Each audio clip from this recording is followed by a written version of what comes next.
여러분의 투자 고민 저희와 함께 해주세요. 여기는 아침엔 투자고요. 저는 허잼입니다. 네, 안녕하세요. 홍서대입니다. 간밤에 미증시가 FOMC 소화하면서 상승으로 끝났어요. 네, 그걸 그대로 우리 시장도 지금 받고 있는 것 같은데요. 그래도 힘은 뭐 기대만큼 강하진 않은데 그러니까요. 그래도 빨간불을 네. 양시장 켜내주고 있습니다. 네, 어제 파월 형의 발언이 좀 땡큐였죠? 네. 땡큐 파월. 네. 약간 좀 뭐 신중하겠다. 그런데 현재 경제는 괜찮고 관세 관련된 인플레이션은 일시적일 수 있다. 일시적일 거다. 네, 이런 그게 부분이. 또 시장에는 굉장히 좀 긍정적으로 반영이 된 것 같은데 네. 빅 이벤트들이 거의 끝나가고 있습니다. 그렇기 때문에 여러분들의 투자 전략도 저희와 함께 해주시길 바라겠습니다. 오늘은 무엇이든 물어보세요. 우리 풀지훈 부장님과 함께 해보도록 하겠습니다. 박지훈 부장님 나와주시죠. 안녕하세요. 안녕하십니까. 네, 안녕하세요. 반갑습니다. 박지훈 부장님, 저희가 간밤에 뉴욕 증시가 괜찮았었고, 네. 그거를 좀 받아가지고 순항을 하나 했는데 약간은 지금 강보합권에 들어있는 느낌인데, 코스닥은 또 지금 내려가고 있네요. 시장 어떻게 보고 계세요?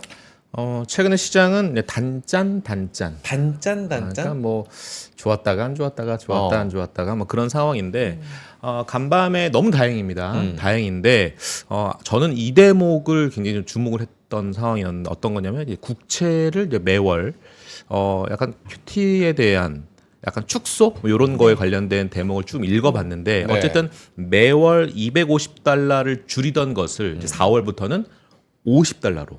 근데 50달러로 줄인다라는 건데 그러면 이제 만기 돌아오는 거 이제 그 QT만큼 줄이고 나머지는 뭐 하냐? 그럼 재투자한다는 얘기거든요. 그 말은 뭐냐면 국채를 재투자한다? 그럼 수요가 늘어나는 거잖아요. 그럼 10년물 국채 금리는 어떻게 되겠습니까? 좀 떨어지겠죠. 그렇죠. 그러니까 약간 파월의 형의 어떤 그런 코멘트와 전략에 대한 오픈은 약간 트럼프 행정부, 트럼프 대통령의 결과 약간 일맥상통한, 그러니까 니즈를 약간 부합하는 네. 그런 상황이어서 그리고 약간의 도비시한, 그러니까 약간 비둘기파적인 의견도 좀 제시를 해줬던 부분이고 중요한 건 경기 침체 우려에 대한 그 이 노이즈에 대해서 다소 조금 우려는 좀 너무 걱정하지 마세요. 좀 잠재운 듯한 그런 코멘트가 있었기 때문에 어제 보면 약간 성장주들에 대한 반등도 좀 있었고 또 테슬라 상당히 좀 우리 서학개미들이 굉장히 많이 지금 학수고대하고 걱정 많으신 그런 종목에 대한 부분들이 일정 부분은 반등에 성공을 한 부분이고 지금 네. 시간 외에서도 지금 미국 선물이 나쁘진 않습니다. 그런 상황이고 저희 국내 시장도 어찌 오늘 쭉 보면 아시겠지만 기존의 강세를 나타냈었던 방산이라든지 조선주들은 조금 차익물이 나옵니다. 근데 생각 외로 어디서 지금 턴이 되고 있는 거냐면 뭐 LG화학 같은 경우 아니면 뭐 약간 케미칼이라든지 아니면은 철강 네. 포스코홀딩스나 현대해철 이런 것들이 굉장히 많이 오르거든요. 물론 어제 뭐 개별단의 이슈긴 하지만 포스코홀딩스 같은 경우는 일본 제철의 주식을 거의 6천억 이상의 매각을 하면서 그것을 어떻게 보면 밸류업, 주주 친화적인 뭐 이런 어떤 그런 활동으로 좀 활용하지 않겠냐라는 생각도 좀 있었고 네. 지금 현재 핫한 부분들은 뭐냐면 넌 US 쪽으로 자금이 좀 올라가잖아요. 네. 그러니까 특히 그 중심에는 중국이 있기 때문에 중국은 이제 굉장히 이제 좀 이따 제가 장표도 말씀드리겠지만 네. 저희 하우스뷰는 이렇습니다. 4월 중순까지는 계속 중국을 선호하자. 그리고 약간 미국은 기술적 반등은 나오겠지만 약간 너무나 스트롱바의 의견은 아니다. 빠졌다고 해서 지금 강하게 매수를 해야 되는 지역은 미국은 아니다. 오히려 지금은 유럽도 좀 많이 오른 거 좀 부담을 좀 느끼는 상황이어서 지금 대안은 약간 중국 쪽으로 좀 몰려 있는 부분이고 네. 왜 제가 4월 중순이라고 얘기를 하는 거냐면 결론만 말씀드리면 여러분 4월 중순까지는 차이나 플레이가 먹힐 것 같습니다. 먹히는데 4월 중순에 드디어 이제 경제 지표가 이제 중국 쪽에서 이제 성적표를 오픈합니다. 네. 그러면 단서 첫 번째 경제 지표가 안 좋게 나왔다? 그러면 일단 차익물이 많이 나올 겁니다. 두 번째, 만약에 경제 지표가 안 좋았음에도 불구하고 추가적인 경기 부양 카드를 또 내세운다. 그러면 다시 조정 시 다시 매수하는 그런 흐름들이 중국 쪽에서 나올 거기 때문에 지금은 중국 본토보다는 홍콩으로 가셔야 돼요. 왜냐하면 지금 외국인의 스탠스가 중국을 팔아서 약간 홍콩 쪽으로 좀 자금이 또 옮겨가는 상황이거든요. 그러니까 미국 팔아서 중국으로 가고 네. 중국에서 지금 홍콩으로 가는 그런 상황이기 때문에 홍콩에 상장되어 있는 종목들을 잘 보시면 베타 플레이 가능하다라는 부분들이고요.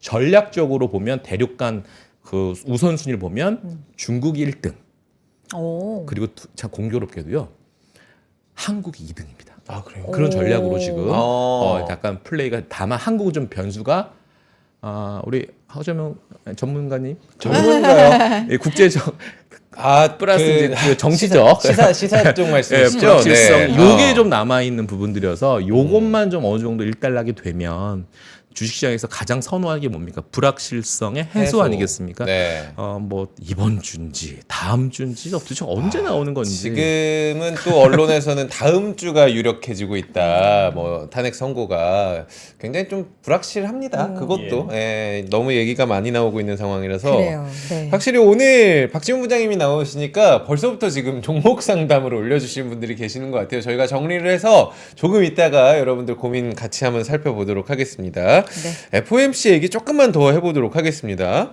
금리보다 더 관심이 갔던 거는 사실은 경제 전망 아니겠습니까?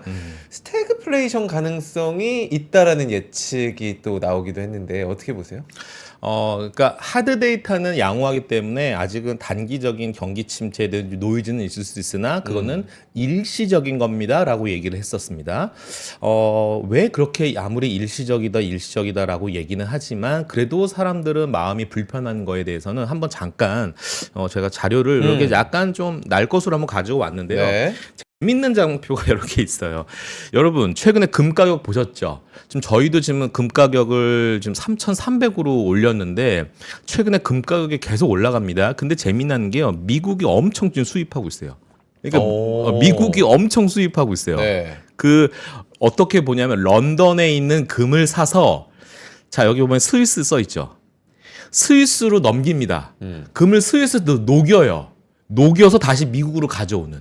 근데 그 주체가 금 수입의 주체가 정부 단인지 아니면 민간 단인지는 알 수 없으나 두 가지 이슈 때문에 그런 거예요. 첫 번째 이슈는 아무래도 그 미국에 상장되는 여러 금과 관련된 금융상품 중에 ETF를 필두로 해서 약간 선물을 매도하고 현물을 대사서 갚는 이런 구조 때문에 어떤 금에 대한 수요가 있을 수도 있고 두 번째는 관세에 대한 불확실성 때문에 미리 좀 사재기하는 것들 그런 걸로 인해서 지금 금에 대한 쇼티지가 지금 발생하고 있는 부분들이고요.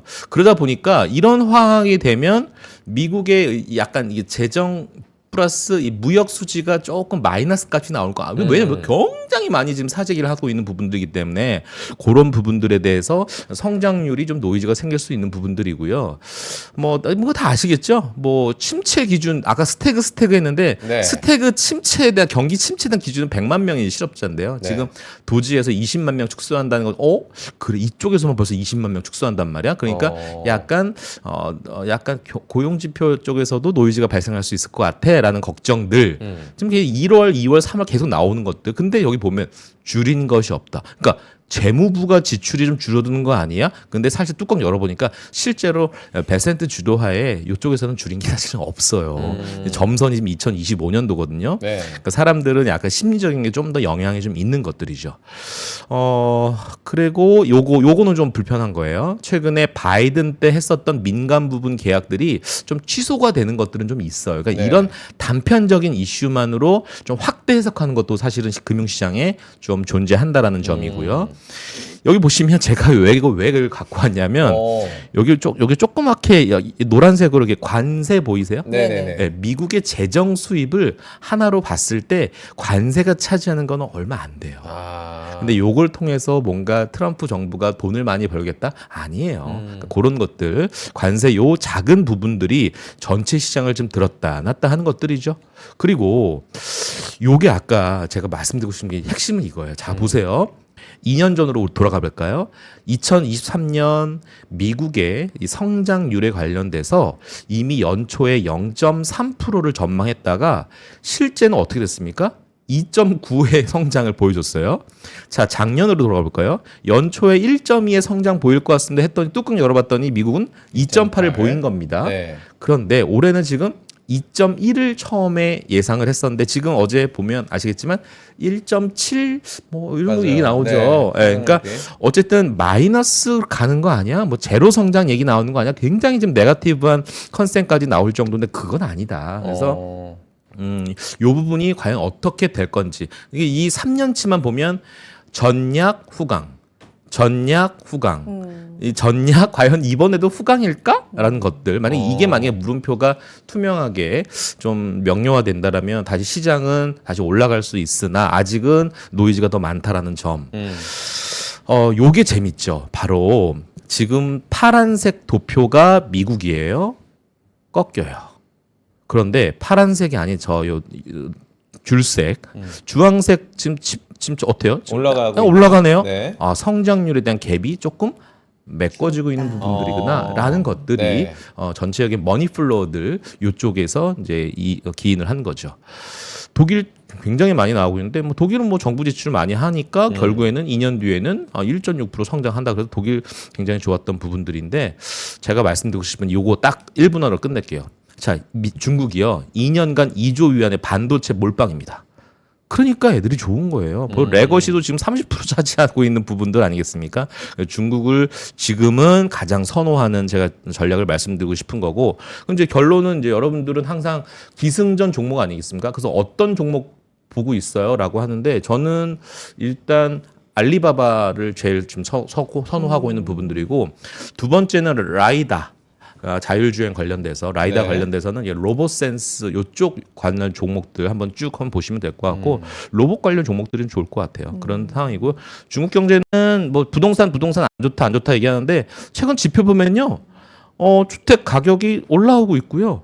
통화량 M1 그러니까 민간이든 기업이든 돈을 금융권에다 맡기는 돈, 그걸 M1 아니겠습니까? M1 보면 늘어나죠. 그러니까 이런 것들을 봤을 때, 중국 경제 지표는 100% 신뢰할 수는 없다라는 그 잡음은 있지만, 그래도 지금 나오는 것들에 대해서 한번 해석을 하면 나쁘지 않구나라는 것들. 미국에 약간 스크래치가 많이 좀 껴있지 않습니까? 딥시크부터 스크래치 껴있고, 관세 스크래치 껴있고, 그러니까 약간 너무 노이즈가 많아. 그리고 1분기 기업 빅테크들 지금 쇼크는 아닐지라도 컨센보다 하향할 거라는 좀 걱정도 좀 있는 부분이 있어요. 그러다 보니까 조금은 오히려 좀 약간 위가 좀 천장이 뚫려 있고 그다음에 정부 스탠스도 으라차차 같이 손잡고 발 맞춰서 가고 있는 그런 중국이 오히려 좀 낫지 않긴. 다만 서두에 말씀드렸던 4월 중순에 성적표를 보고 다시 투자 전략을 다시 한번 재구성할 건지 아니면 지금 정주행하는 것을 쭉 가져갈 건지 그거는 다시 판단을 해야 될 것 같아요. FOMC 얘기 이제 쭉 해주셨는데 네. 물론 시장이 이제 상승으로 반응할 만큼 좀 멘트에서 음. 네, 안심시키는 발언이 나왔습니다만 어쨌든 뭐 성명문도 그렇고 불확실성이 좀 커지고 있다라는 그건 걸 맞죠. 인정을 네. 한 건데 특히 4월 2일 상호 관세 그렇죠. 이런 부분은 좀 주목할 아. 만한 부분이긴 하잖아요, 부장님. 맞아요. 네. 그러니까 상호 관세라고 하는 것들이 저는 그러니까 약간 좀 빨라요. 여기 제가 장표도 하나 보였지만 이거 지금 보여드리고 이 한 장에 끝나요. 네. 그러니까 이제 그 미국의 실효 관세율하고 중국 20%, 캐나다, 멕시코 20, 이거 다 이렇게 이 도표만 보더라도 네. 그러니까 너무 빠르다라는 부분들이에요. 빠르다. 예, 관세율에 대한 그 속도가 진도 빼는 게 너무 그렇죠. 빠르다라는 네. 것들이에요. 그러니까 시장은 야 이거 너무 우리가 지금 미국 시장을 기대하는 게 뭡니까? 감세, 그 다음에 규제 완화 이거를 지금 기다리고 있고 다만 관세가 왜 이렇게 빠르냐면요. 공화당의 강경파들이 지금 트럼프 대통령을 좀 부추기고 있어요. 옆에서. 예, 공화당 내에서도 음. 트럼프 형님 지금 무슨 말씀이세요? 지금 감세 카드 끝날 때 아닙니다. 지금 관세 카드를 좀 더 강하게 드라이브 하셔야 될 때입니다라고 해서 지금 관세 카드에 대해서 지금 강경파들은 굉장히 지금 복돋고 있습니다. 응원하고 있습니다. 그런 것들 내부의 어떤 갈등 좀 있는 부분들이고 그럼 트럼프는 머리 아픕니다. 왜? 사실은요 트럼프 일기 때 제가 하나 여쭤보고 싶어요. 여러분들에도 뭐 여쭤보고 싶고 앵커님들이 뭐 여쭤보고 싶은 게 네. 트럼프 일기 때 트럼프가 한 게 뭐가 있습니까? 일기 때 저도 아무것도 한 게 없다고 생각해요. 기억이 많이 안 나긴 아니 하네요. 북한 와가지고 김정은한테 예를 들어 단적인 예로 뭐 북한 관련돼서 뭔가 정책이 나왔습니까? 안 나왔죠. 결국에는. 네. 그냥 뭐 연기? 싱가포르에서 만나. 도대체 업적이 뭔가요? 라고 했을 때 저는 사실 떠오르는 게 없습니다. 트럼프선. 그래서 내년에 중간 선거도 있을 것이고 네. 머리가 좀 복잡할 것 같아요. 이거 내가 생각했던 것보다는 아무리 경제 침체를 약간 소문을 좀 내서 금리를 떨어뜨려서 이게 과연 내가 잘하고 있는 걸까?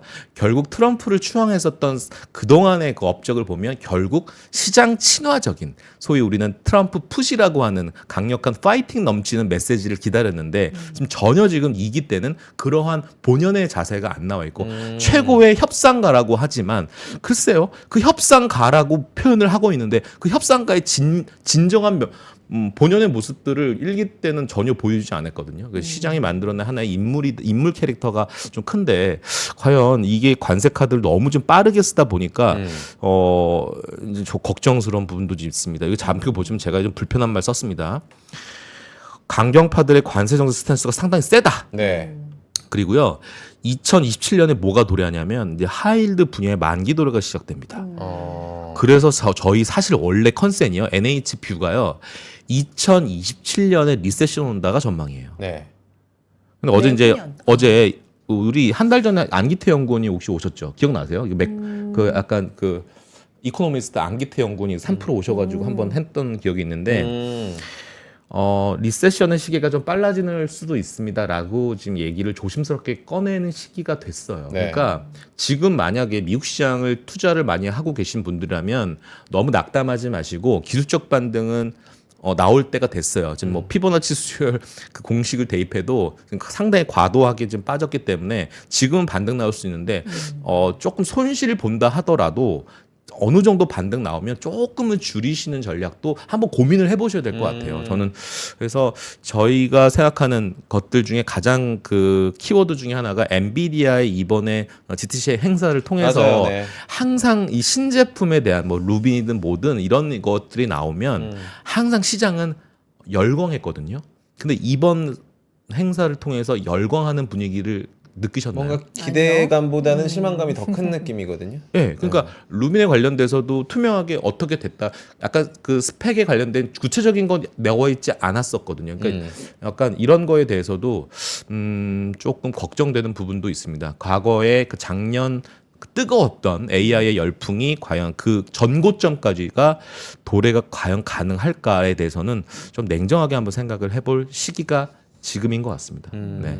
그래서 미증시에 대해서는 뭐 여러 가지 설이랄까 관측들이 좀 있는 것 같아요. 지금 뭐 금리를 내리기 위해서 침체를 일단 좀 분위기상 유도하는 그렇죠. 거고 이런 설도 있고 우리가 막 우리도 얘기했었지만 관세 카드 먼저 막 꺼낸 다음에 그 다음이 이제 감세가 될 풀어주겠다. 거다. 뭐 이런 얘기도 있고 중간 선거 겨냥해서 그쯤 이제 증시를 그쵸. 올리지 그렇죠. 않을까? 그러니까 네. 여러 가지 막 관측들이 나오는 게 네. 믿었던 미국 증시가 좀 흔들리니까. 뭐 이게 무슨 생각일까? 뭐 이런 좀 설들이 나오는 것 같은데 일단은 좀 지켜보자. 뭐 이런 말씀이신 거예요? 네. 네, 맞습니다. 네. 제가 이제 삼성전자 한번 최근에 수급 보셨어요? 삼성전자 수급 보면요. 한번 여기 보시면 네. 뭐 오늘은 어떨지는 뭐 이따가 봐야 되겠지만 3거래일 정도만 보면 외국인. 뭐 대략적으로 뭐 평균 내면 거의 한 1,600만 주의 매수가 보이지 않나요? 그렇죠? 요것이 이제 어떤 분위기냐면 제가 이제 뭐 이 말씀을 드리고 싶어요. 그러니까 네. 삼성전자 주봉 예쁘다. 이번에 이제 NH 투자증권 이제 리서치부에서 이제 홍콩, 싱가포르 또 컨퍼런스가 있어서 그러니까 외국계 매니저들을 이제 미팅을 하고 왔는데 이제 그들 이제 약간 사석에서 이런저런 얘기 많이 나누잖아요. 그래서 이렇게 얘기를 했대요. 반도체 어떻게 보십니까? 라고 했더니 매니저 왈 이렇게 두 가지 재밌는 표현을 했어요. 첫 번째 질문이 한국 정치적 이슈 언제 잠잠해져요? 라고 물어본 거예요. 물론 우리 애널리스트 어떻게 알겠습니까? 그래서 요거는 뭐 더 이상 뭐 코멘트는 할 수 없는 부분이지만 네. 두 번째가 제가 지금 봐서는 SK 하이닉스를 지금 사서 얼마나 먹을까에 대한 고민보다 삼성전자를 오히려 사서 오히려 하이닉스 산 것보다는 수익률이 더 좀 좋을 것 같아요라는 코멘트를 하더라고요. 그러니까 그분들이 그러니까 뭐 몇 천억 단위로 운용하는 사이즈가 아니거든요. 약간 조 단위로 좀 큰 롱펀드 자금을 운용하시는 매니저분들이기 때문에 요거는 좀 의미가 좀 있지 않느냐. 네. 최근에 외국계 증권사들도 하이닉스와 삼성전자에 그리고 어제 삼성전자가 어제 주주총회에 있었지 그렇죠. 않습니까? 네. 있었고 뭐 관련된 뭐 청사진도 좀 그려줬는데 우리가 이제 단기적으로 큰 모멘텀은 아니겠지만 조만간 또 엔비디아 향, 또 HBM, 또 승인 퀄, 그다음에 양산에 대한 시기 이런 것들이 아마 좀 3, 4월에 좀 이제 오픈이 되면 시장은 오히려 좀 오히려 삼성전자 쪽으로 몰릴 수 있는 부분들인데 이제 걱정되는 건 이제 3월 말과 좀 겹치는 거죠. 공매도 재개와 더불어서 약간 시장에서 유입되는 수급들, 대기 매수세들이 오히려 삼성전자 쪽으로 너무 쏠리는 건 아닌가라는 걱정도 좀 있는 부분들이고 기존의 주도주의 어떤 하락도 좀 걱정되는 부분들. 오늘 같은 경우는 한화그룹이 좀 많이 빠지거든요. 한화시스템이 제일 많이 빠지는데 그 다음에 최근에 오늘 보면 제약바이오가 많이 빠져. 왜 빠지나 봤더니 일단 한화시스템을 필두로 한 이쪽은 호주에 있는 방산 업체 이사회 등록을 약간 시도했는데 그게 잘 노이즈가 생긴 것 같아요. 그러니까 약간의 그러니까 평소에는 신경 쓰지도 않는 팩트에 대해서 시장은 허들짝 놀라는 겁니다. 평소에는 저게 큰 이슈라고 생각지 않았던 것들도 작은 스크래치만 나의 이 주도주에게 만약에 투영되면 뭐야? 왜 이게 잡음이 생기는 거라는 것들. 그다음에 이번 3월 중순서부터 제약바이오에 상당한 이 타이트한 스케줄링이 잡혀 있잖아요. 내일 아침 여러분은 뭘 확인할 수 있냐면 드디어 HLB가 네. FDA 승인 여부를 여러분은 확인할 수 있을 것 같고 네. 뭐 어제 같은 경우 미국 시장 이제 이미노반트 같은 경우는 아침 딱 시작했는데 어제 밤에 미국 시장 보면 막 8% 급락했다가 또 자고 일어나니까 막 7, 8% 상승해서 마감하는 그러니까 변동성이 굉장히 많이 커지는 거죠. 지금은 금리를 가지고 제약바이오를 우둔하는 그런 매크로 상황은 아니에요. 제가 저번 주도 말씀드렸지만 지금 4.25 정도 되잖아요. 어제도 나왔지만 지금 이제 연준은 이번 한 2번 정도 금리를 내린다라는 것들 시장에 어느 정도 점도표도 나와 있지만 2-3번 정도 지금 다 시장에 반영되는 거잖아요. 그러니까 이제는 플랫하게 갑니다. 연준이 금리 인하 카드를 언제 내시겠습니까? 5월 이후에요. 그러니까 그러면 지금까지 지금 요이 땅 해가지고 4.2에서 그냥 왔다 갔다 그냥 플랫하게 가는 겁니다. 이거 가지고 제약바이오의 흐름들을 지금 사야 됩니다. 이런 논리 아니라니까요. 지금은 아주 종목별 얘 지금 일정이 뭐야? 학회에서 뭐 발표한대? 야 얘네 지금 임상 몇 상 진입해? 이런 것들 개별단에서 그러니까 저번 주에 상당히 주인공은 알테오젠인 것처럼 오늘 실망 매물이 나오는 한올 바이오 파마인 것처럼 내일 오전에 발표된 HLB 임상 결과가 뭔지에 따라서 그리고 앞으로 지금 스케줄링 잡혀 있는 ABL 바이오부터 시작해서 등등의 이런 종목들이 상당히 타이트하게 3월 중순서부터 4월 중순까지 좀 몰려 있다라는 부분들입니다. 그래서 네. 변동성이 매우 커지는 상황이고 공교롭게 공매도 재개와 좀 겹치다 보니까 오히려 공매도 그동안 많이 쌓였던 그런 물량들이 어디에 지금 겹쳐 있어? 1등이 반도체, 2등이 2차전지 아니겠습니까?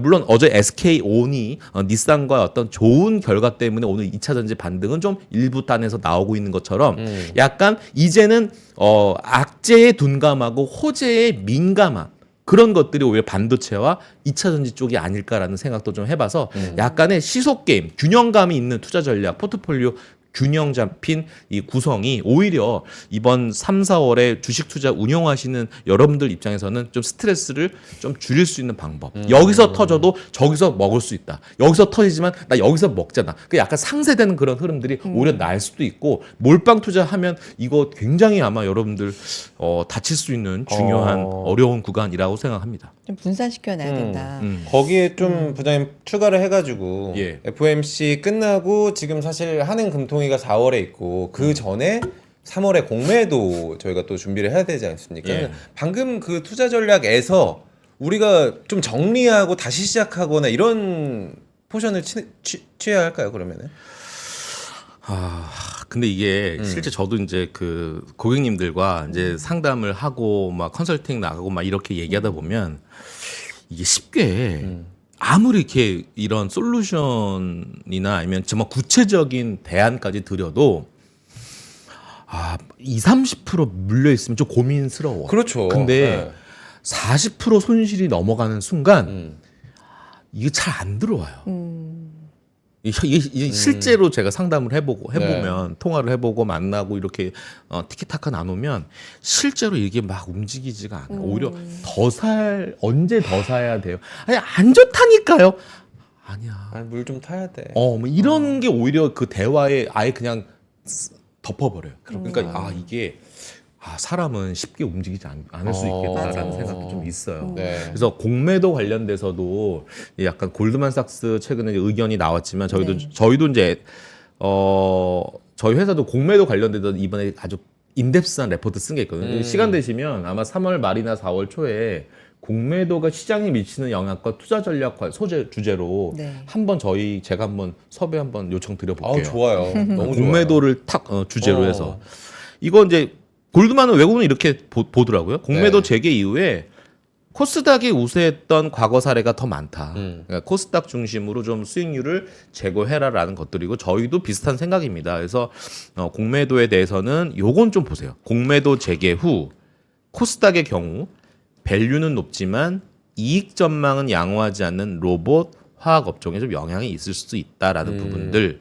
오늘 이제 로봇이나 이런 것도 좀 괜찮죠, 상대적으로 이런 것들. 그다음에 이런 부분들은 나중에 한번 저희 공매도 관련된 수급 관련돼서 파생 네. 담당하시는 분이 이번 아주 공들여서 쓴 페이퍼가 있기 때문에 거기다가 추가적으로 내용들 좀 애드업을 해서 조만간 제가 한번 그 공매도 관련된 이슈를 주제로 한번 아침에 투자해서 한번 주제를 다뤄봤으면 하는 생각입니다. 기대할게요. 좋습니다. 그러니까 전반적으로는 일단 요약하자면 코스닥이 좀 아웃퍼폼할 가능성이 지금은 오히려 그렇습니다. 지금은 그렇습니다. 있는데 예.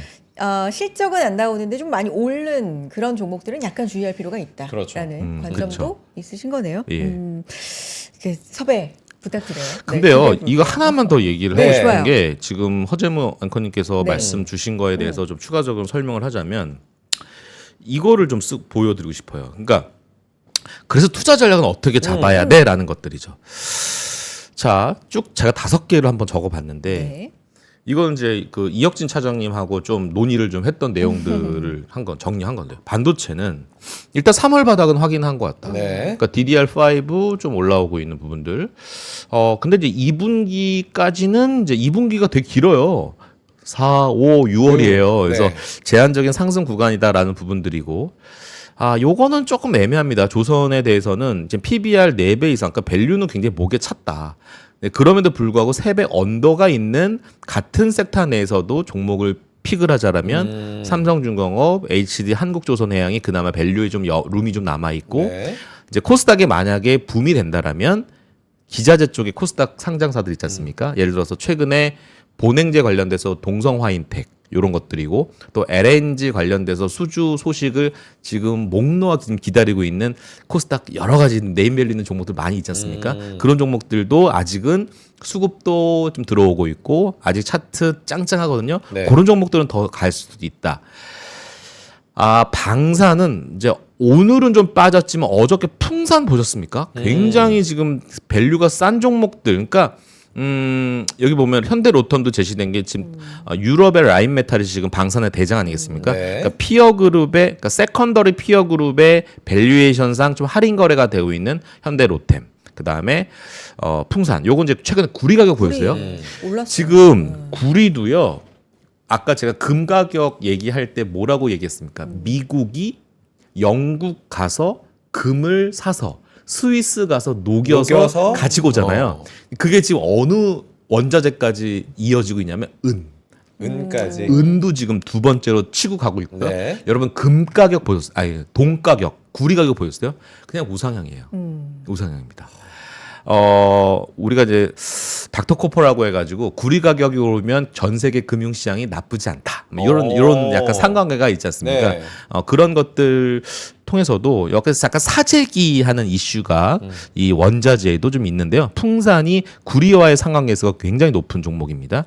차이나는 이거죠. 제가 아까 결론했죠. 4월 중순 경제지표 잘 보자. 좋으면 더 갈까? 더 간다. 안 좋거나 실망하지 마라. 근데 만약에 추가 부양책 없어? 그럼 이거는 좀 의견 좀 꺾어야 된다. 중립으로. 네, 지금은 차이나 쪽을 제일 우선 선호한다라는 부분들이고 네. 저 PBR 그다음 실적 밸류업 지금 포스코 홀딩스 오늘 급등하는 거 이거 다 실적 밸류업에 관련된 이슈입니다. 내가 이제 약간 묵혀 있었던 상장사의 지분을 팔아서 거액의 현금이 캐시카우가 들어온다. 요거는 좀 좋은 점수를 받을 수 있는 네. 것들이고 저 PBR을 왜 썼냐면 이런 것들이죠. 이제 공매도 만약에 붐이 들어오면 수급 체계가 들어오면 이거는 약간의 밸류의 부담이 됐고 주가가 굉장히 많이 올랐던 종목들은 조금 차익 매물이 굉장히 세게 나올 수 있겠다. 그 자금이 그냥 들어와서 다른 나라로 가는 것이 아니라 오히려 실적은 따박따박 올라오는 그런 것들이 오늘 제가 좀 이따가 지금 종목들을 좀 말씀드릴 수 있는 기회가 있을 것 같은데 네. 저 PBR 좀 쭉 한번 보셔야 됩니다. 싼 종목들 지금 질비에 있거든요. 그래서 만약에 한국 시장이 그런 외생 변수 또 내부적인 변수들이 조금 잠재워진다라면 광화문이 좀 조용해질 날이 오면 정말 이거는 종목장이 굉장히 화려하게 한국 시장에서 나올 수 있다라는 부분들이고요. 수출 데이터 2분기 끝자락이면 바닥 짚고 올라올 한국이기 때문에 그리고 아마 공격적인 추경안도 아마 좀 디테일하게 아마 좀 다 마련되어 있는 중인 거로 저는 생각을 하고 있고 기대하고 있고 그런 부분들이 오픈이 2분기 정도에 나올 거기 때문에 그런 것을 지금 사놔야 됩니다. 그렇게 한번 투자 전략을 러프하게 한번 짜봤습니다. 좋습니다. 저희가 오늘 사실 고민이 정말 많이 들어오고 있어가지고 예. 개별 종목도 그리고 섹터도 아마 궁금하신 분들 많으실 것 같은데 2부에서 포트폴리오 상담도 좀 도와드리면서 실시간으로 여러분들의 고민도 한번 만나보도록 하겠습니다. 그러죠. 잠깐만 광고 듣고 올게요.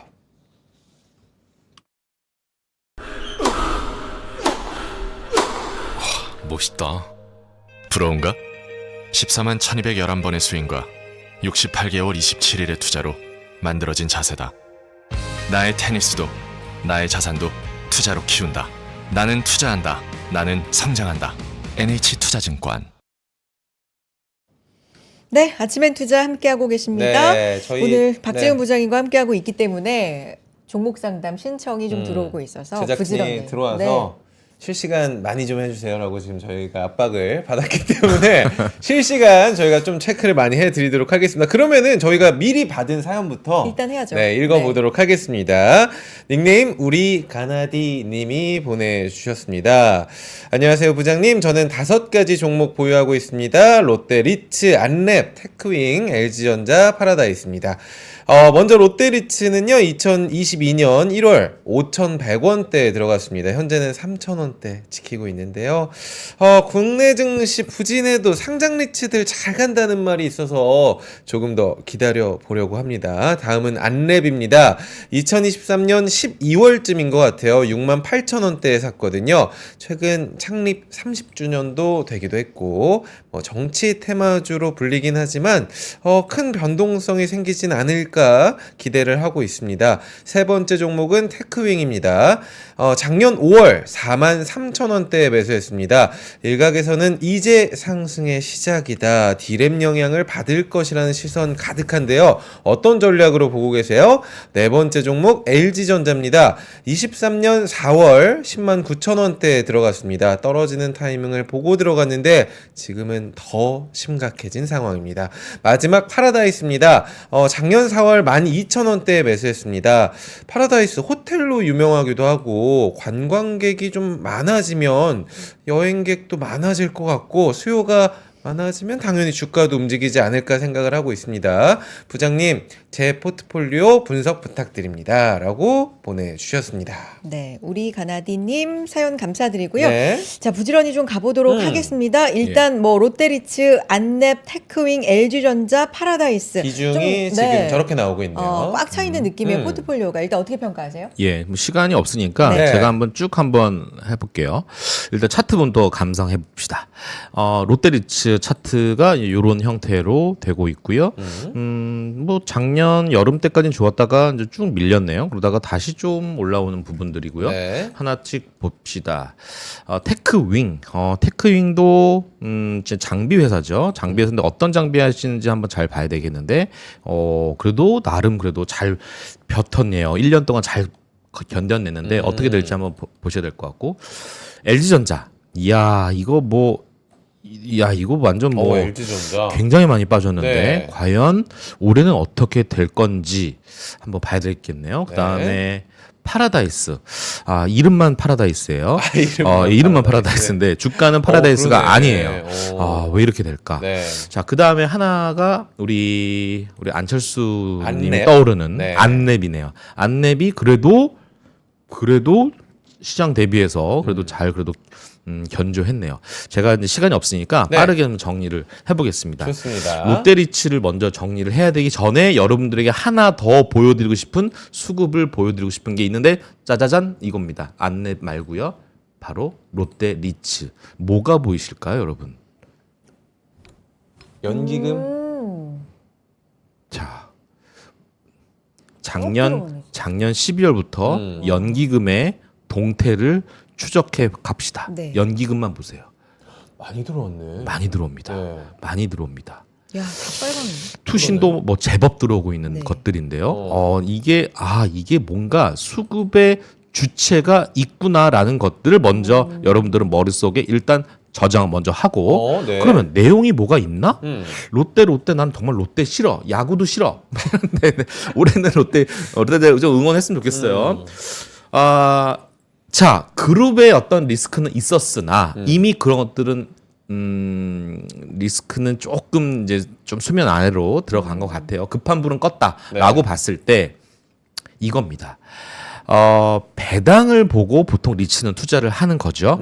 지금 일단 7%가 나온다는 점이고 중요한 건 롯데 계열사가 보유한 이런 자산들이 있는데 이걸 통해서 우리가 계속 뭐 만기 도래하면 리파이낸싱 하고 이런 것들인데 지금 우리 한국은 금리 인하를 두세 차례 할 계획이잖아요. 그렇죠. 그럼 조달 비용이 절감되겠죠. 그러니까 시장은 어떻게 될지 왔다 갔다 내가 방향성을 잡을 수 없으나 네. 연기금 같은 약간의 롱자금이면서 절대적인 수익을 추구하는 그런 자금의 성격. 그럼 여러분들 이 방송 들으시는 분들 중에 나는 정말 이렇게 변동성인 거 싫어라고 하시는 분들, 투자 성향이 다소 연기금스러운 그런 투자를 난 갖고 있다라는 분들은 롯데리츠를 한번 보셔도 되지 않을까라는 생각.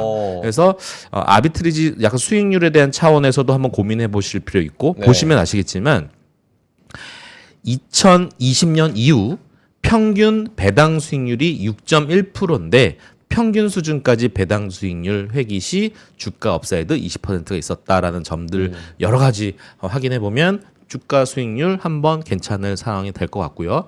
안랩이 재밌어요. 이거 정치 테마 저는 몰라요. 저는 지금 증권회사 다니면서 정치 테마주가 사고 나서 정치 테마로 주로 엮여서 급등해서 판 적은 있는데 이거는 정치 테마로 노리고 산 적은 없거든요. 아마 여러분들도 그런 분들은 거의 없을 거라 생각하는데 그냥 본연의 안랩이라는 것만 봤을 때 네. 시총은 요 정도 사이즈인데요. 재밌는 게요. 작년에 유상증자를 때립니다. 3자를 합니다. 근데 그 대상이 사우디 회사예요. 단가는 그 6만 7천 원이라고 봅시다. 근데 자기 주식을 또 취득합니다. 네. 올해 아마 1월에 다 마감했어요. 장내로 160억을 삽니다. 그런데 왜 얘네들이 들어왔을까? 바로 안랩이 사이버 보안 시장을 이쪽으로 진출하려고 얘랑 지금 손잡은 겁니다. 그래서 사우디 내 조인트 벤처 설립을 작년 3월에 공시 보니까 SITE라는 회사가 또 등장하더라고요. 네. 이거 그러면 결국 AI라고 하는데 결국 AI도 결국 중요한 게 보안이 또 중요한 그렇죠. 상황이 생기거든요. 그쪽에서 아마 노리는 전략이 아닌가라는 생각이 들어서 이게 안랩은 이 조인트 벤처 이름은 락킨이라고 정했네요. 락킨의 솔루션 기술 공급하고 그런 것들. 그러면 아까 요거 기억해 볼까요? 6만 7천 원. 자, 논리를 우리가 한번 내러티브를 한번 생각해 봅시다. 네.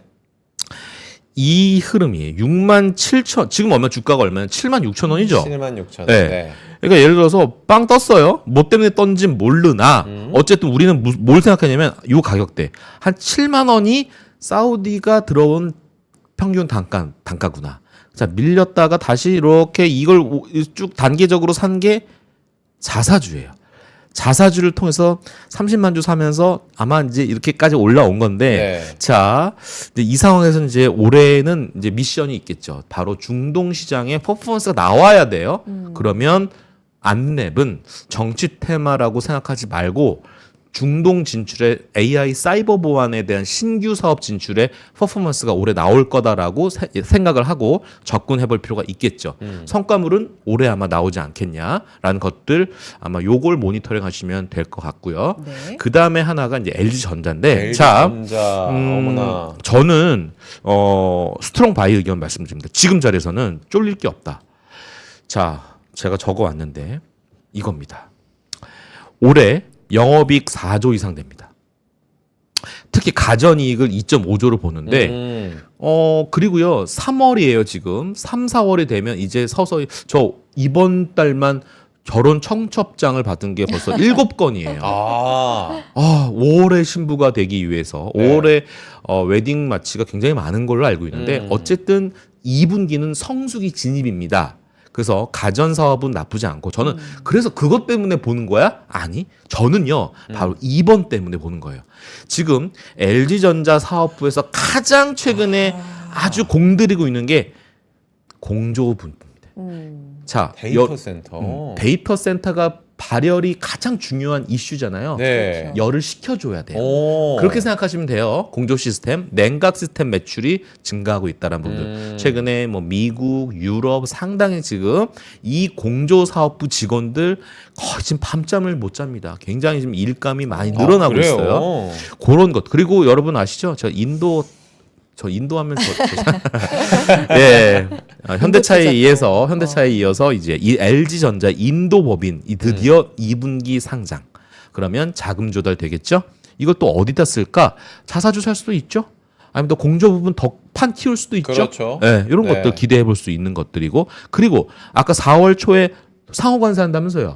그러면 미국과 유럽과 으르렁 싸움 될 수 있는 거 아니겠습니까? 그렇죠. 그러면 우리가 좀 이거는 뭐 많이들 보셨죠? 일렉트로룩스. 요 제품가 상승하면 LG전자로 올 수 있는 오히려 반사수의 그런 것들. 그리고 주가가 무슨 구간? 과매도 구간인데 그러면 최근에 이 주가 차트에서 과연 수급은 어떻게 형성되고 있는가 봤더니 아직은 뭐 방향성을 못 잡고 있는 것 같아요. 뭐 특별하게 연기금도 좀 팔았고 네. 외국인들도 뭐 매도를 파란색이 계속했는데 많아요. 뭐 아직은 없고 그래서 주가가 수급이 좀 비어 있지 않을까라는 것들도 생각해 볼 수 있어서 지금은 과매도 구간 그리고 최근에 우리나라의 증권사들의 LG전자 레포트가 서서히 이번 주부터 보이더라고요. 출시됩니다. 요거는 뭔가 명분이 있다라는 것들. 그럼 지금 여기서 쫄 가격대는 아니지 않겠느냐 많은 생각을. 분들이 LG자만 없었어도 아, 그래요? AI 공조 다 좋은데 오를 생각이 없다. 하나만 더 볼까요? 네. 이제 파라다이스는 제가 적어놨지만 주가 아까 보셨으면 알겠지만 안 좋았잖아요. 혹시 요즘에 이제 젊으신 분들 여기 많이 놀러 가시더라고요. 주말에는. 영종 인스파이어. 인스타에 엄청 나와요. 네, 맞아. 이게 오면서 약간 파라다이스가 쫄은 거죠. 야, 이거 쟤네들이 왔어. 가보면 되게 좋더라고요. 어쨌든 경쟁이 심화되는 거 구도로 상당히 주가가 많이 레벨 다운 됐는데 실제로 오픈을 해봤더니 오히려 카지노 매출이 늘었어요. YOY. 네. 그리고 VIP 방문도 늘어났고 그래서 요거는 이제 너무 걱정할 필요는 없지 않냐. 그래도 이렇게 경쟁하기 위해서 마케팅 비용을 굉장히 많이 썼어요. 사실은.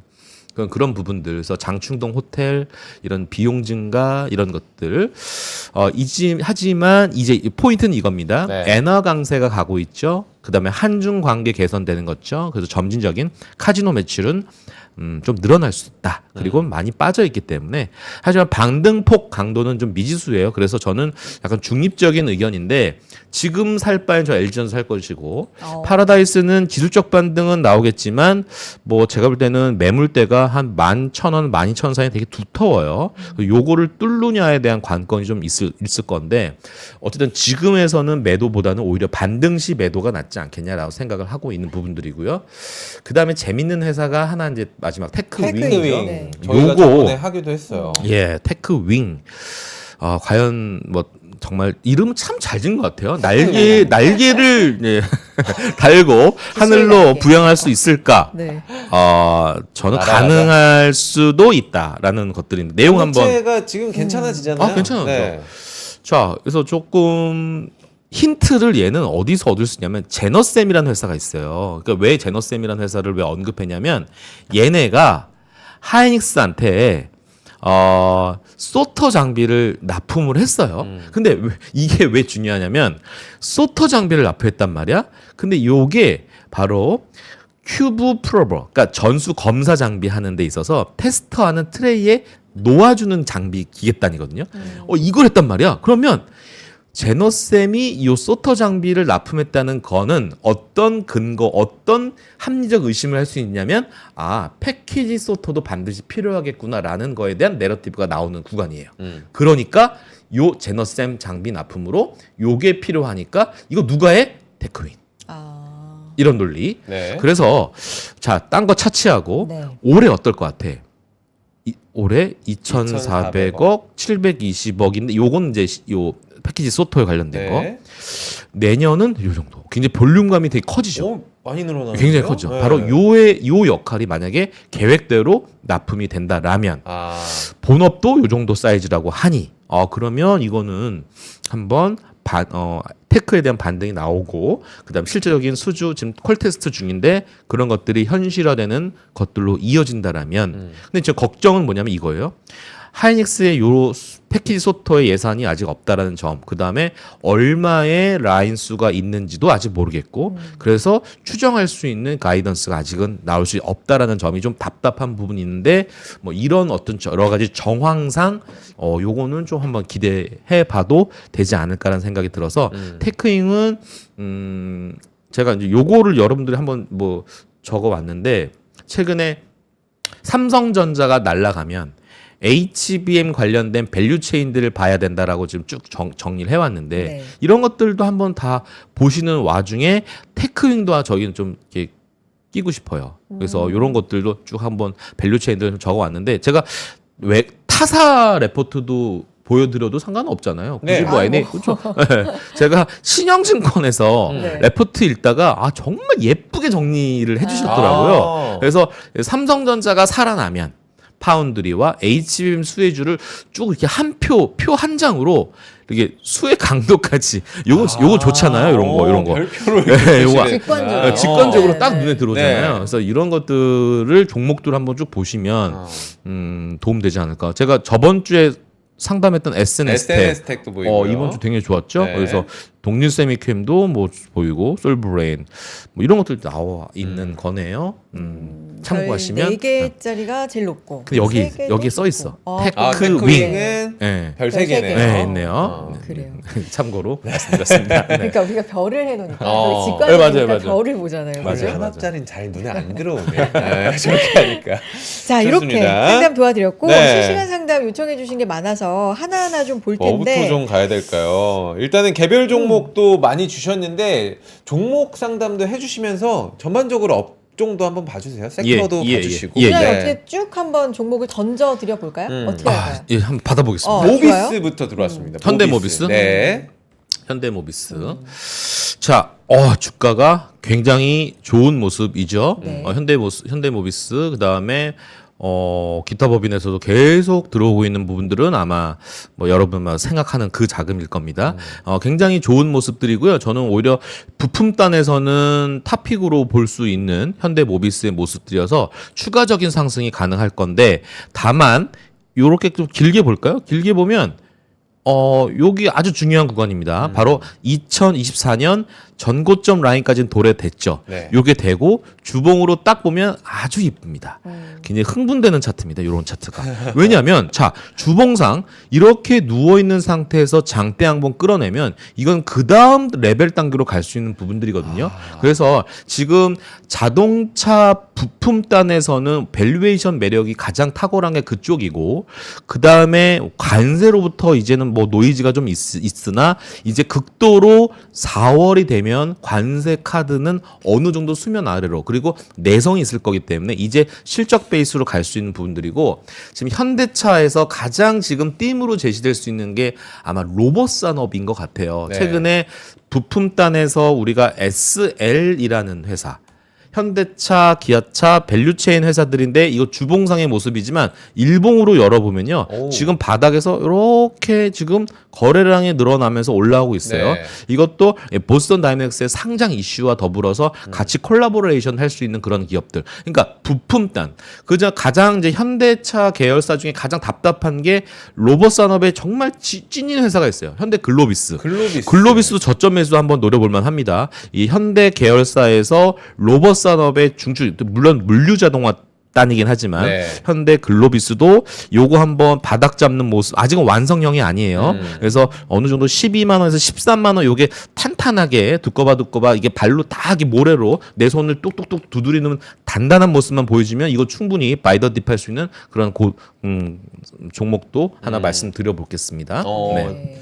글로비스 지금도 괜찮은 거죠? 저 괜찮습니다. 네, 바닥권에서 괜찮습니다. 지금 들어가실 네. 분들은 지금도 괜찮다는 말씀을 해주셨고 다음 지금 종목 볼까요? 네. 종목이 뭐 오늘 굉장히 다양한 섹터에서 들어오고 있어가지고 오늘 지금 급락하고 있는 종목이 하나 있어서 어떤 한올 바이오파마 좀 봐달라고 네. 해주신 분이 있어요. 지금 13% 이상 빠지고 있는 상황인데 뉴스가 뭐가 나왔나 보니까 네. 사실 뭐 임상 결과 발표됐다 괜찮은 결과였다 하긴 하는데 그래도 하락하고 있고요. 이전에 보면은 중국 라이센스 계약 해지 통보 뭐 이런 이슈가 있긴 한데 오늘 좀 급락하고 있거든요. 바이오파마, 네. 한올바이오파마 10% 넘게 지금 하락하고 그러니까요. 요거 있습니다. 네. 이렇게 한올바이오파마. 하락하면 좀 겁나죠. 겁나죠. 바이오, 갑자기 무슨 일 있는 거 아니야? 라는 그러니까요. 생각도 네. 많이 들고 계시는 분들은 더 이 투자 고민이 될것 의견도 같은데. 일부 좀 꺾은 것 같은 아. 증권사도 좀 있는 것 같고요. 네. 목표가도 지금 일부 증권사에서는 약간 이게 뉴스 플로우도 계속 많이 나오는데요. 네. 일단 노이즈가 굉장히 많고 그 다음에 시장에서는 뭐 유효성 입증이라고 하는 거에 대해서는 구체적인 데이터 값에 대해서는 아마 이걸 보면 이 나와 있죠. 미국 파트너사 이미노반트와 블라블라 나오고 있는 거 아니겠습니까? 요 결과치에 대해서 사실은 미국 쪽에서는 안도의 한숨을 쉬었으나 이 뉴스들을 보면 목표가도 다운됐던 부분들이고 데이터가 구체적으로 조금 만족스럽진 못한 부분도 있고 제가 아까 얘기했던 제약바이오에 대해서도 조금 투심이 좀 안 좋은 게 HLB 영향도 일부 전 있다라고 생각을 해요. 그래서 HLB 주가 보면은 약간 약간 뭘까요? 지금 긴장이 굉장히 극도의 모습을 전 느껴지고 있거든요. 어떤 느낌이냐면 만약에 안 좋은 결과 나오면 저는 하한가로 갈 수도 있겠다라는 생각이 있어요. 물론, 예. 그래서 요런 약간 도박판인 것 같아요. 이거 아니면 저거. 이게 약간 투심이 약간 걱정스러운 부분도 좀 있고, 결과치가 생각보다 이런 유효성이 입증됐다라고는 뉴스플레이어 점검할 수는 있지만, 디테일한 구체적인 수치는 만족스럽지 못했다라는 것들로 판단한다라면, 충분히 매물이 나올 수 있는 구간이죠. 한올바이오 파마도 마찬가지고요. 네.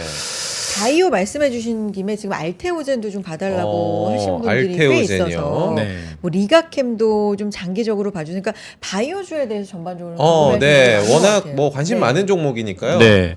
그러니까 제약바이오는 뭐 제가 뭐 섣불리 말씀드릴 수는 없지만 그래도 알테오장 같은 경우는 약간 차익 실현물이 나오고 있고 두 가지의 큰 선물 보따리가 이번 주에 다 오픈이 됐던 부분들이고 단기적인 이벤트 이슈는 한 4월 이후로 넘어가는 것이 아니야라는 부분들이기 때문에 스케줄 공백감 이런 부분들이거든요. 물론 그 다음에 또 나올 수 있는 퍼포먼스는 항상 대기되어 있는 상태이기 때문에 모멘텀이 사라진 것은 전혀 아니다라는 점. 네. 다만 다만 그동안 많이 수익이 냈던 부분들 이번 주 신고가에서 역사적 신고가를 한번 터치했던 구간 아니었겠습니까?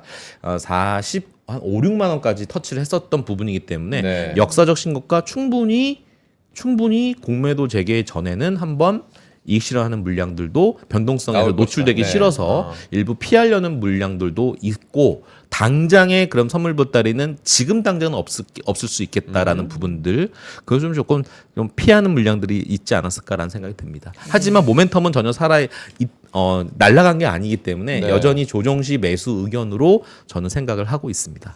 오늘 제약바이오가 조금 급락하고 있는 종목도 전반적으로, 보여요. 네. 네. 지금 저희 아까 채팅창에서 카페시티님께서 로보티즈 코스닥 로보티즈 관련해서 지금 영향 물적 분할했는데 영향 어떻게 보시냐고, 그리고 자율주행 사업과 로봇도 오늘 또 얘기가 좀 나오지 않았습니까? 로보티즈 어떻게 보시는지 한번 부탁을 드려볼게요. 로보티즈가 그러니까 작은 회사임에도 불구하고 분할을 한다라는 부분들인데 이게 자율주행 사업 자회사로 뗀다.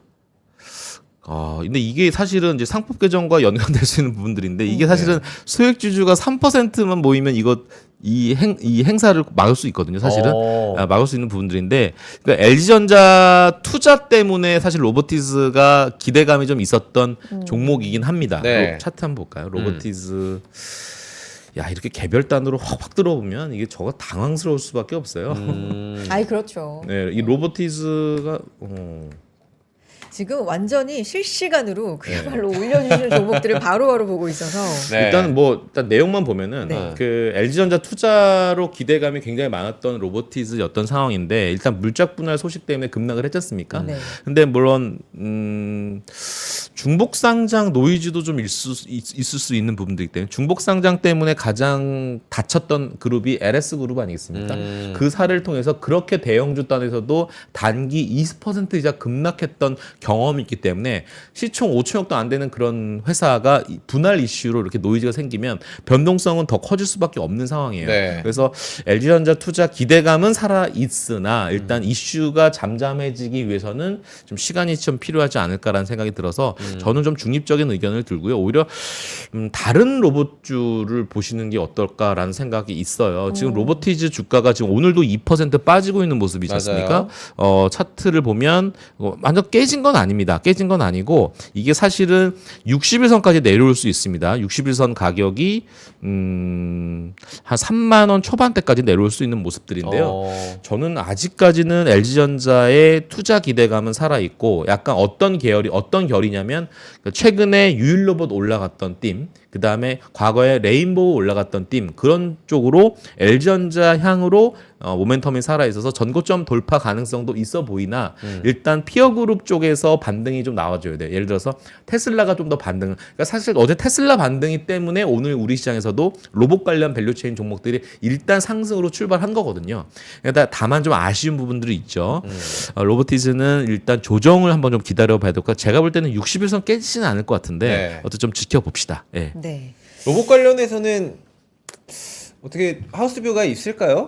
좋은 섹터나 종목 여전히 저희는 로봇을 되게 좋게 보고 있는 상태고요. 만약 네. 코스닥 붐이 만약에 이제 공매도 재개와 함께 거래가 굉장히 활성화되면 일단 우주항공과 로봇 쪽에 대한 매기는 쏠릴 것으로 보여지고 있는 모습들이기 때문에 저희가 아마 추경 예산에 대해서 얘기를 아직은 뭐 얘기하기가 좀 이른 감은 있으나 아마 우주항공이라든지 아니면 로봇 산업에 대한 지능이라든지 이쪽에 예산이 상당 부분 포진되어 있을 수도 있을 거라는 생각이 들기 때문에 아마 정책적 아마 지원까지도 한번 기대해 볼 수 있고, 다만 최근에 단기 고점에서 많이 빠져있던 글로벌 특히 미국 쪽에서는 조금 스크래치가 가 있지만 사실 중국 시장 여러분 열어보시면요 여전히 중국 쪽에 로봇 관련된 산업 이쪽에 대해서는 굉장히 여전히 뜨겁게 지금 주가가 거래가 되고 있는 모습들이고요. 그 다음에 아까 자율주행도 말씀하셨지만 자율주행 쪽도 여전히 좀 좋게 보고 있는 모습들이어서 이제 뭐 테슬라도 미국에서 어느 정도 이제 뭐 인가 나온 부분들도 있지 않습니까? 뭐 계단식 단계적으로 아마 다 풀릴 것들이기 때문에 이 산업 파이의 커지는 확장성에 대해서는 전혀 의심할 것도 없고 자율주행 관련된 종목들은 아마 국내에서는 좀 재미가 없는 상황이 좀 전개가 되고 있는데 저는 뭐 그런 흐름들이 국내 종목에서도 좀 영향이 있을 거라고 보여지고 저는 약간 두 개의 섹터에 두 가지 모멘텀이 겹친 HL 만도 정도 좀 좋게 보고 있거든요. 그러니까 자율주행 쪽도 한번 연관이 있고 또 자동차 부품 쪽에도 연관이 있을 수 있고 또 로봇 쪽에서도 연관이 있을 수 있는 만도 쪽 이쪽 한번 좋게 보고 있습니다. 네. 테슬라도 요즘 문이 많이 오죠. 테슬라 문의가 굉장히 많은데 테슬라를 저희가 공식적으로 왜 그 사세요라고 얘기 안 하는지 아십니까? 왜요? 테슬라의 목표가가요 150에서 한 500까지 있어요. 그러니까 밸류에이션 측정이 잘은 안 되는 거죠. 밸류에이션 측정이 안 되다 보니까 이 외국, 그러니까 해외 투자 전략을 하는 애널리스트 입장에서는 이게 어닝콜을 세게 얘기를 못 하는 거죠. 제가 이제 마지막 요거 한 장 보여주고 저는 이제 네. 물러나겠습니다. 네. 엄청 상당합니다. 문의가 상당하다. 상당하다. 사야 돼요, 팔아야 돼요라는 것들. 예. 야, 이거 어떻게 대답을 해드려야 되나 싶기도 한데 결론만 말씀드리면 이건 한번 읽어보시면 좋을 것 같고요. 제가 이렇게 뭐 미국 쪽에서도 한번 전략을 해야 되겠지만 뭘로 말씀드릴까? 이거 말고 이렇게 보여드리겠다. 이렇게 말씀드리겠습니다. 기술주와 이제 비기술주 뭐 투자 이런 아이디어도 나와 있고 여러 가지 있는데 네. 한마디로 4월부터 사시는 게 어떨까? 4월부터. 네, 4월에 판매 데이터가 안 좋을 거잖아요. 그러니까 그거 결과 보고 그리고 지금 테슬라가 잘 되려면 일론 머스크와 트럼프의 어떤 협동도 좀 필요한 상황이고 그러다 보니까 아직 트럼프 행정부는 약간 일론 머스크 계열의 어떤 도지 요쪽을 좀 아우르는 것보다는 그래도 좀 금리 좀 큰 그림 관세 요거에 좀 집중되어 있는 상황이지 않습니까?